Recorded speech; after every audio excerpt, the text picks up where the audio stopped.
La entrada triunfal en Jerusalén. Marcos capítulo 11. Cuando se acercaban a Jerusalén, junto a Betfagé y a Betania, frente al monte de los Olivos, Jesús envió 2 de sus discípulos. Y les dijo: Id a la aldea que está enfrente de vosotros, y luego que entréis en ella, hallaréis un pollino atado, en el cual ningún hombre ha montado, desatadlo y traedlo. Y si alguien os dijere: ¿Por qué hacéis eso? Decid que el Señor lo necesita, y que luego lo devolverá. Fueron, y hallaron el pollino atado afuera a la puerta, en el recodo del camino, y lo desataron. Y unos de los que estaban allí les dijeron: ¿Qué hacéis desatando el pollino? Ellos entonces les dijeron como Jesús había mandado, y los dejaron. Y trajeron el pollino a Jesús, y echaron sobre él sus mantos, y se sentó sobre él. También muchos tendían sus mantos por el camino, y otros cortaban ramas de los árboles, y las tendían por el camino. Y los que iban delante y los que venían detrás daban voces, diciendo: Hosanna. Bendito el que viene en el nombre del Señor. Bendito el reino de nuestro Padre David que viene. Hosanna en las alturas.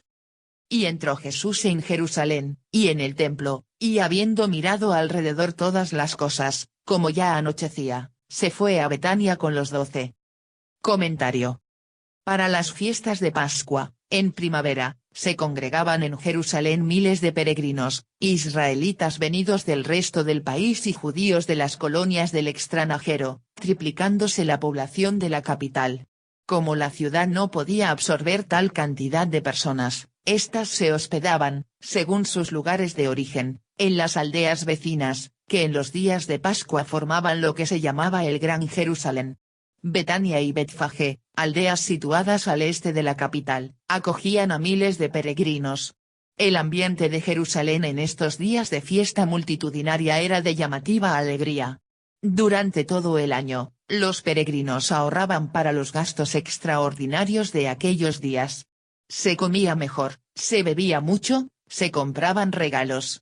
Para el pueblo, eran días de respiro y de expansión en medio de una vida de continuas privaciones. Los días de Pascua ponían al rojo vivo las expectativas políticas del pueblo, su esperanza mesiánica. La Pascua conmemoraba anualmente la liberación del pueblo de Israel. Esclavos en Egipto durante siglos, los israelitas, conducidos por Moisés, habían alcanzado una tierra propia. Eso era lo que celebraban en aquellos días. La dominación imperial romana, que Israel soportaba desde hacía más de 25 años, exaltaba los sentimientos nacionalistas del pueblo. La Pascua era una ocasión para movilizaciones populares de todo tipo. Para ocupar el templo de Jerusalén, Jesús se inspiró en las palabras y gestos de Moisés, el liberador de Israel. Así como Moisés fue enviado por Dios al palacio del faraón para exigir que dejara en libertad al pueblo, Éxodo 3, 16-20, Jesús quiso repetir ese mismo gesto profético ante los palacios de los faraones de su tiempo. Y así como Dios le dijo a Moisés cuál era su nombre para que lo llevara como bandera ante el opresor, Jesús proyectó ir también ante ellos con ese nombre. Yahvé es el nombre de Dios en la Biblia. Significa literalmente, Él es. Yahvé es la forma en tercera persona del nombre que en primera persona se traduce por yo soy el que soy. Este enigmático nombre del Dios de Israel puede traducirse también como yo soy el que hace ser, el Dios creador, o yo soy el que verán que soy, el Dios liberador, el que actúa en la historia haciendo cosas nuevas.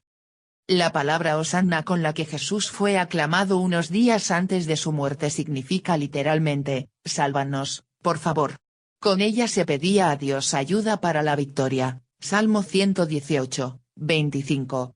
Poco a poco, el pueblo la fue usando como señal de aclamación, tanto a Dios como al Rey.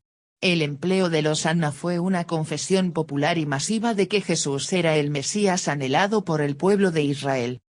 Al llegar a la altura del Monte de los Olivos, por el camino de Betania, se contemplan las murallas orientales de Jerusalén. En la hondonada, el torrente Cedrón. Enfrente, la puerta dorada que daba acceso directo al soberbio edificio del templo.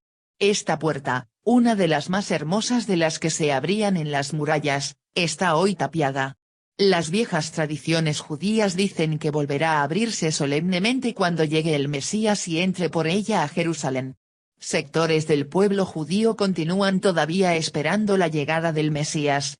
En lo alto del Monte de los Olivos, y frente a esta hermosa panorámica de Jerusalén, se construyó una pequeña capilla llamada Dominus Flevit, el Señor lloró, en recuerdo de las lágrimas derramadas por Jesús días antes de ser asesinado al contemplar desde allí la capital de su patria.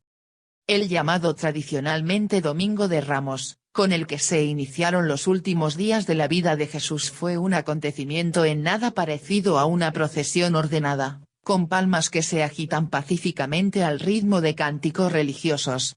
Los hechos ocurridos ese día fueron una auténtica manifestación popular en la que una multitud enardecida expresó sus más profundos sentimientos patrióticos y religiosos.